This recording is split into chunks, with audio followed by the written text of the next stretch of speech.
चलिए, hello everyone, जय Hind, Vande Mataram. Sir, आपका स्वागत करता हूं आपके अपने यूट्यूब चैनल कृष्णा स्टडी मस्ती पे। तो बने रहिएगा, वीडियो में अंत तक देखिएगा, ये आपके लिए खास क्लास होने वाली है। अगर हम बात करते हैं सी टेट के लिए, किसके लिए? सी टेट के लिए यह काफ़ी इम्पोर्टेंट सेशन होने वाला है, जिसमें आपको प्रीवियस ईयर के क्वेश्चन देखने को मिल जाएंगे। अगर हम बात करते हैं तो ये ध्यान से देखिएगा, सी टेट 1 to 5 10-11। तो देखिएगा, यहाँ पे आपको दिखेगा 10/1/2023 के फर्स्ट शिफ्ट में यह क्वेश्चन आपसे पूछा गया था। तो चलिए स्टार्ट करते हैं हम लोग आज का सेशन। ओके, देखिएगा, बाल विकास के क्षेत्र में, ठीक है, मस्तिष्क नमनीयता संप्रत्यय का सुझाव है। क्या है, हमें बताना है। ऑप्शन नंबर ए कह रहा है कि बाल्य अवस्था और किशोरा अवस्था का पूरी अवस्था संज्ञानात्मक विकास के लिए संवेदनशील अवस्था है। बी कह रहा है कि विकास सभी बालक में एक समान दर से होता है। और सी कह रहा है कि केवल आनुवंशिकता विकास को प्रभावित करती है, वातावरण नहीं। ठीक है। डी कह रहा है कि एक क्षेत्र में विकास दूसरे क्षेत्र के विकास को प्रभावित नहीं करता है। तो हमें बताना है कि इसका राइट ऑप्शन क्या हो जाएगा। अगर हम बात करते हैं तो इसका राइट ऑप्शन हो जाएगा option number A is the correct option हो जाएगा। ठीक है। बाल्यावस्था और किशोरावस्था का पूरी अवस्था संज्ञानात्मक क्या है, तो ध्यान से देखिएगा, संज्ञानात्मक विकास के लिए संवेदनशील अवस्था है। ओके, चलिए देखिए, बाल विकास के क्षेत्र में मस्तिष्क नमिता संप्रत्यय बाल्य अवस्था और किशोरा अवस्था की पूरी अवस्था संज्ञानात्मक विकास के लिए संवेदनशील अवस्था को सुझाता है। जबकि विकास सभी बालकों में एक समान गति से न होकर भिन्न भिन्न दर से होता है। आनुवंशिकता तथा वातावरण दोनों विकास को प्रभावित करते हैं। ठीक है, आगे देखिएगा, तथा एक क्षेत्र में विकास दूसरे क्षेत्र के विकास को सहज रूप से क्या करता है, तो प्रभावित करता है। ठीक है, प्रभावित करता है। ब्रेन प्लास्टिसिटी, न्यूरॉन्स की संरचना, तंत्रिका कनेक्शन और मार्गों की ताकत और मस्तिष्क की भौतिक संरचना में परिवर्तन की अनुमति देती है। वह नए न्यूरॉन्स के निर्माण से भी बन सकती है। यह पर्यावरणीय प्रभाव की प्रक्रिया में मस्तिष्क की क्षमता को बदलने के संदर्भित करता है। ओके, चलिए अगला क्वेश्चन देखिएगा, क्वेश्चन नंबर 12। तो क्या है, विकास। देखिएगा क्या बोल रहा है कि एक निरंतर प्रक्रिया है। बी कह रहा है एक क्रमिक प्रक्रिया है। सी कह रहा है व्यक्तिगत कारकों से प्रभावित होता है लेकिन वातावरणीय कारक से नहीं। और डी कह रहा है कि वातावरणीय कारक से प्रभावित होता है लेकिन व्यक्तिगत कारण से नहीं। अगर हम बात करें तो ये भी आप देखते रहिएगा, 12/1/2023 के फर्स्ट शिफ्ट में यह क्वेश्चन पूछा गया था।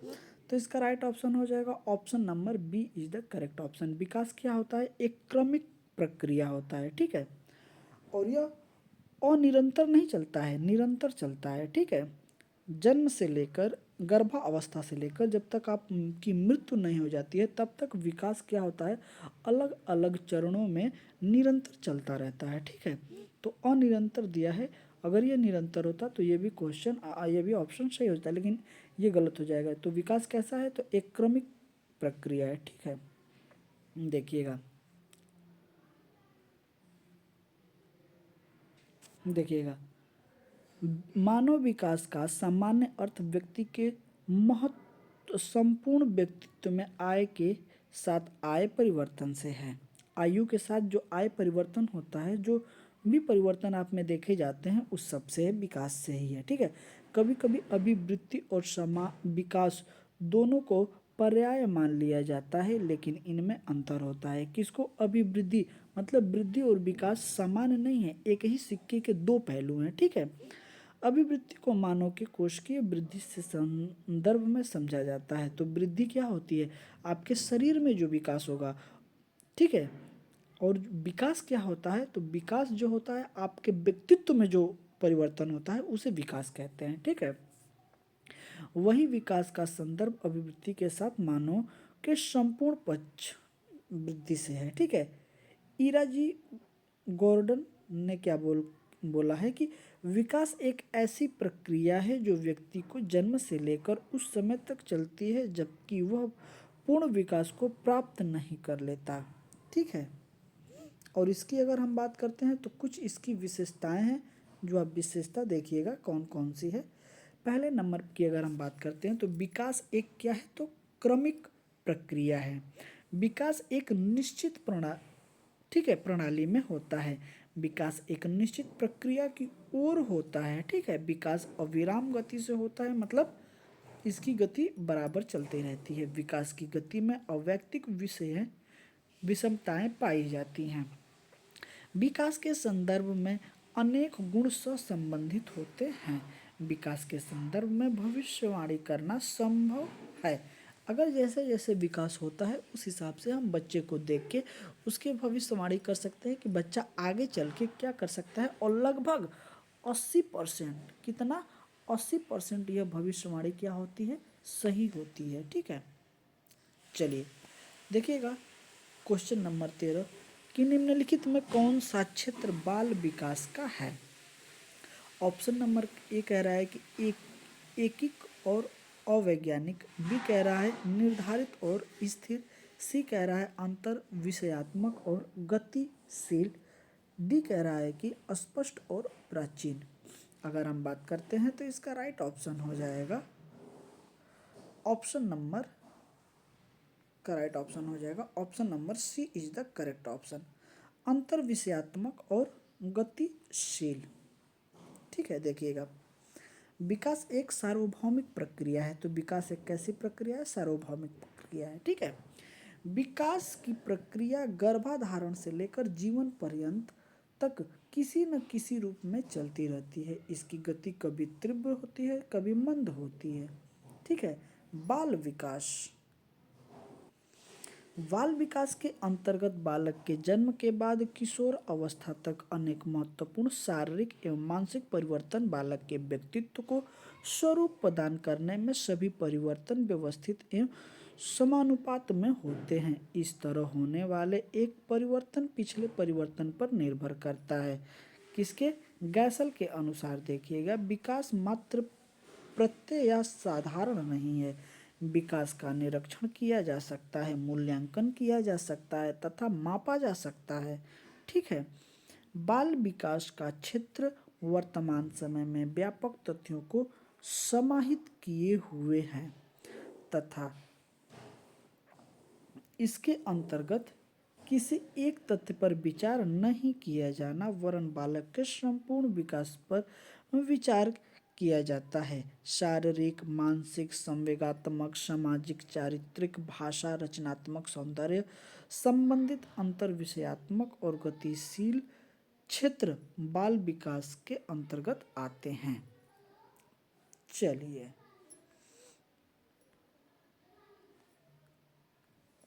देखिएगा अगला क्वेश्चन कह रहा है हम लोगों का कि बड़े ही ध्यान से देखिएगा, बाल विकास की अवधि का सही क्रम कौन सा है। ठीक है, हमें बताना है। ऑप्शन नंबर ए कह रहा है कि शिशु अवस्था, बी कह रहा है गर्भा अवस्था, अरे सॉरी माफ करिएगा, शिशु अवस्था, गर्भा अवस्था, पूर्व बाल्यावस्था, किशोरावस्था, मध्य बाल्यावस्था। गर्भा अवस्था, पूर्व बाल्यावस्था, शिशु अवस्था, मध्य बाल्यावस्था, किशोरावस्था। सी कह रहा है गर्भावस्था, शिशु अवस्था, पूर्व बाल्यावस्था, किशोरावस्था, बाल्यावस्था। डी कह रहा है गर्भावस्था, शिशु अवस्था, पूर्व बाल्यावस्था, मध्य बाल्यावस्था और किशोरावस्था। अगर हम बात करते हैं तो इसका राइट ऑप्शन हो जाएगा option number D is the correct option. पहले गर्भावस्था होता है, गर्भ में शिशु रहता है, फिर जैसे ही प्रारंभ होता है तो शिशु अवस्था, फिर उसके बाद बाल्यावस्था, फिर किशोरावस्था। तो बाल्यावस्था को ही ये दो भाग में डिवाइड कर दिया है, पूर्व बाल्यावस्था और मध्य बाल्यावस्था या उत्तर बाल्यावस्था बोला जाता है। ठीक है, पूर्व और उत्तर। ठीक है, तो इसमें भी आपको कन्फ्यूजन नहीं होना है। ठीक है, तो क्या होता है, पूर्व बाल्य अवस्था और उत्तर बाल्य अवस्था भी होता है, इसको भी आप याद रखिए। कहीं कहीं मध्य बाल्य अवस्था भी होता है। ओके, मुझे उम्मीद है कि सारी चीज़ें आपको अच्छे तरीके से समझ में आ रही होंगी। देखिएगा, विकास को एक व्यापक शब्द के रूप में परिभाषित किया जा सकता है जिसमें गुणात्मक और प्रगतिशील परिवर्तनों का एक श्रृंखला शामिल होती है। मानव के विकास को विभिन्न चरणों में विभाजित किया गया है। बच्चों का विकास सामान्य से विशिष्ट की ओर अग्रसर होता है। संवेदी अंगों में सामान्य से विशिष्ट शरीर के अंगों के उपयोग तक प्रगति तथा बालों का विकास अवधि सही क्रम जो है, ठीक है, वो देखिएगा क्या है। पहले गार्भा अवस्था, शैशवा अवस्था, पूर्व बाल्य अवस्था, मध्य बाल्य अवस्था, फिर किशोरावस्था। लेकिन ये कभी कहीं भी दिया जाता है कि गर्भा अवस्था, शैशवा अवस्था, और इसको दिया जाएगा बाल्य अवस्था, फिर किशोरावस्था, ठीक है। और उसके बाद एक आएगा आपका पौढ़ा अवस्था, याद रखिएगा। 15 नंबर देखिए, बाल्य अवस्था का शुरुआती दौर भावात्मक विकास के लिए डैश काल होता है। कैसा काल होता है? ऑप्शन नंबर ए संवेदनशील, बी सुस्ती धीमा, सी निष्क्रिय, और डी परेशानीदायक। अगर बाल्यावस्था की शुरुआती दौर की बात करते हैं तो राइट ऑप्शन हो जाएगा option number A is the correct option. संवेदनशील होता है, ठीक है। सुस्त धीमा जो होता है ये नहीं होता है, संवेदनशील होता है, निष्क्रिय भी नहीं होता है, ठीक है। चलिए देखिएगा, बाल्यावस्था का शुरुआती दौर भावनात्मक विकास के लिए एक संवेदनशील काल होता है। विद्वानों के अनुसार बाल्यावस्था का काल 6 वर्ष की आयु को माना जाता है। यह बालक के जीवन का एक अनोखा काल माना जाता है। बाल्य अवस्था को मानव विकास का एक प्राकृतिक अवस्था माना गया है। शैशव अवस्था के तुरंत बाद बाल्य अवस्था प्रारंभ होता है। शैशवा इसके बाद क्या होता है? बाल्यावस्था प्रारंभ होता है, और बाल्यावस्था के बाद तुरंत क्या होता है? शैशवावस्था प्रारंभ होता है, और शैशवावस्था के बाद पौढ़ावस्था प्रारंभ होता है। ये क्रम भी आप याद रखिएगा। इस अवस्था में बालक किसी कार्य को करने हेतु अधिक उत्तेजित और विश्वसनीय योग्य होते हैं। इस अवस्था में बालक चिंतनशील हो जाते हैं। क्या होते हैं? चिंतनशील हो जाते हैं, अर्थात वह सही गलत की पहचान करने लगता है। जैसे मान लीजिए बिल्ली है, और एक बिल्ली का आप टैटू मतलब कि खिलौना दे दीजिए, तो वो बता देगा कि इसमें कौन सी सही है और कौन गलत है, ठीक है। इतना बच्चा जानने लगता है किसको किस जगह रखना है। ये थोड़ा थोड़ा बच्चे को ज्ञान होना स्टार्ट हो जाता है। किसी विषय की तक जाने का प्रयास करता है, ठीक है, वस्तुओं को समझने का प्रयास करता है यहाँ पे। चलिए देखिएगा, अभी कथन ए कह रहा है, ठीक है, और यहाँ तर्क है कि शिक्षकों को बाल विकास की गहन समझ होनी चाहिए। जब आपको समझ होगी तभी आप इसको अच्छे तरीके से पढ़ा सकते हैं। तो यह बात बिल्कुल सही है। तर्क कह रहा है कि बच्चों के विकास और अधिगम प्रक्रिया के बारे में जानकर शिक्षक शिक्षा को अर्थपूर्ण और रोचक बना सकते हैं। तो ये विकल्प भी बिल्कुल सही है और एक दूसरे की व्याख्या भी कर रहा है। तो इसलिए ज़्यादा देर ना करते हुए हम लोगों का राइट ऑप्शन की अगर बात करते हैं तो option number A is the correct option हो जाएगा। ए और आर दोनों सही है। आर जो है ए की सही व्याख्या करता है। देखिएगा, शिक्षक को बाल विकास की गहन समझ होनी चाहिए। यह अभिकथन सत्य है क्योंकि बाल विकास का ज्ञान रखने वाले शिक्षक ही अपने कक्षा के बालक का मानसिक स्तर सरलता से जान सकते हैं।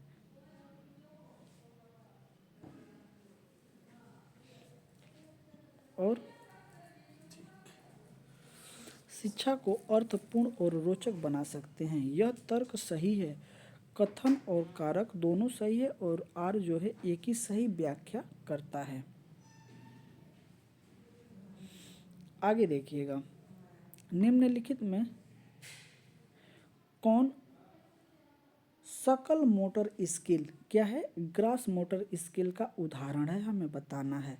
ऑप्शन नंबर ए कह रहा है कि फुटबॉल को किक करना, सी कह रहा है सुई में पिरोना, धागा पिरोना। बी कह रहा है। सी कह रहा है लिखने के लिए पेंसिल पकड़ना। और डी कह रहा है ट्रेड में बीड लगाना। अगर हम बात करते हैं तो इसका राइट ऑप्शन हो जाएगा option number A is the correct option. Grass motor skill के अंतर्गत जो आता है बड़ी मांसपेशियों का प्रयोग किया जाता है, ये याद रखिएगा। सकल मोटर स्किल को इंग्लिश में हम लोग कहते हैं ग्रास मोटर स्किल। ठीक है, तो ग्रास मोटर स्किल के अंतर्गत आता है जिसमें बच्चा बड़ी मांसपेशियों का यूज करता है, जैसे दौड़ना हो गया, चलना हो गया, कूदना हो गया। ठीक है, और वहीं अगर आता है फाइल मोटर स्किल का तो इसमें आ जाएगा सुई में धागा पिरोना, पेंसिल पकड़ना। ठीक है, ये सारी चीज़ें मतलब छोटी मांसपेशियों का प्रयोग करेगा।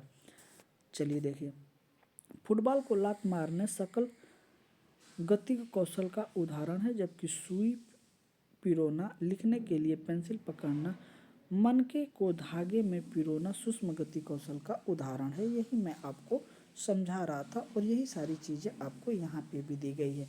यह कि आपके शरीर में बड़ी मांसपेशियाँ शामिल होती हैं, दैनिक शारीरिक गतिविधियाँ, चलना, दौड़ना, फेंकना।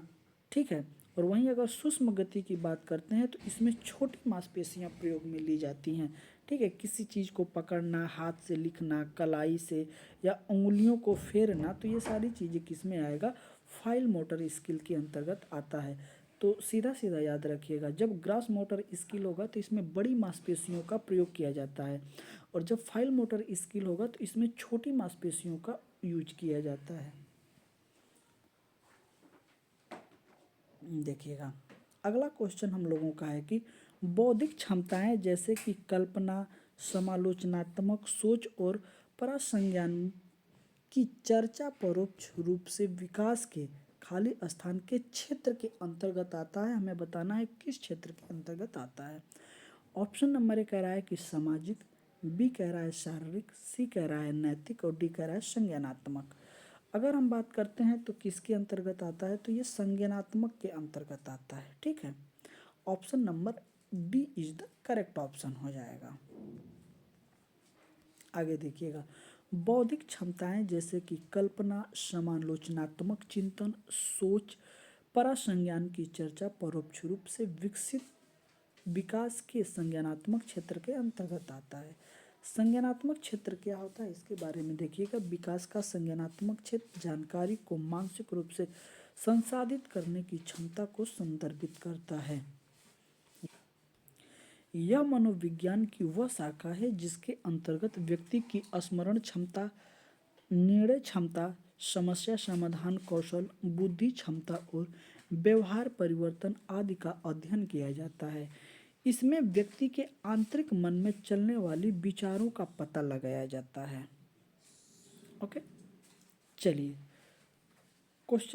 अगला क्वेश्चन देखिएगा कि क्रांतिक अवधि के संप्रत्यय की क्या अवधारणा है। ऑप्शन नंबर ए कह रहा है कि विकास के दौरान अपरिवर्तनीय क्षति, बी कह रहा है वातावरण का विकास पर कोई प्रभाव ना होना, सी कह रहा है आनुवंशिकता का विकास पर बहुत कम प्रभाव होता है, और डी कह रहा है पुरस्कारों का विकास के दौर पर नकारात्मक प्रभाव पड़ता है। अगर हम बात करें तो इसका राइट ऑप्शन हो जाएगा option number A is the correct option हो जाएगा। विकास के दौरान अपरिवर्तनीय क्षति जो होता है, ठीक है, देखिए आगे क्या बोला गया है। आगे है कि विकास के दौरान अपरिवर्तनीय क्षति क्रांतिक अवधि की संपत्ति की अवधारणा है। अब देखिएगा, सभी व्यक्तियों के लिए सीखने की एक महत्वपूर्ण अवधि होती है, समय होता है। ठीक है, यह महत्वपूर्ण अवधि आमतौर पर लगभग 2 वर्ष की उम्र में प्रारंभ हो जाती है। यदि किसी व्यक्ति को इस अवधि के दौरान सही वातावरण, ठीक है, पर्यावरण प्रोत्साहित नहीं मिलता है तो नए कौशल सीखने की उसकी क्षमता जो होती है वो कैसी हो जाती है, कमज़ोर हो जाती है, कम हो जाती है, जिसके बाद वह जीवन में बहुत सामाजिक कार्य प्रभावित होते हैं।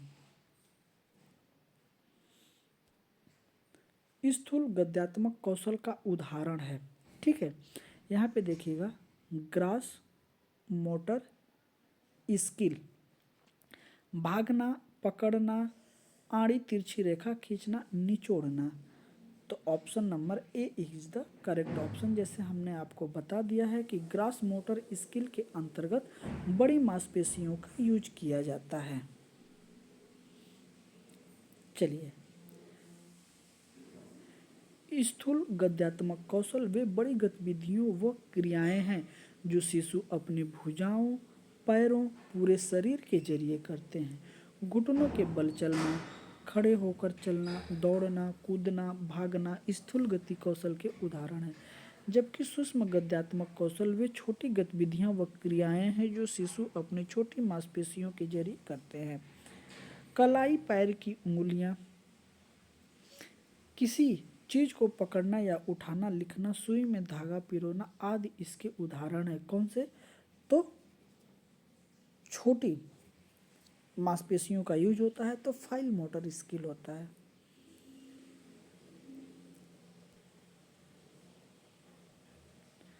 चलिए, आज हम यहीं रहने देते हैं, ठीक है। 10 क्वेश्चन आज हम लोगों ने फिर कंप्लीट कर लिया। सेशन आपको कैसा लगा जरूर आप हमें बताएं, और अगले सेशन में मैं आपको 21 से स्टार्ट करूंगा, ठीक है। तो चलिए, आप भी बताते रहिए, और सेशन पिछली वीडियो को ज़रूर आप देखें, क्योंकि स्टार्टिंग से अगर आप कोई भी चीज़ देखते हैं तो आपके लिए काफ़ी हेल्पफुल हो जाता है, लेकिन अगर वहीं आप बीच से स्टार्ट करते हैं तो काफ़ी प्रॉब्लम होती है आपके लिए। तो चलिए, सेशन कैसा लगा ज़रूर आप हमें कमेंट करके बताएं, और मिलते हैं आपसे अगले सेशन में। तब तक के लिए जय हिंद, वंदे मातरम। अपना ख्याल रखिएगा।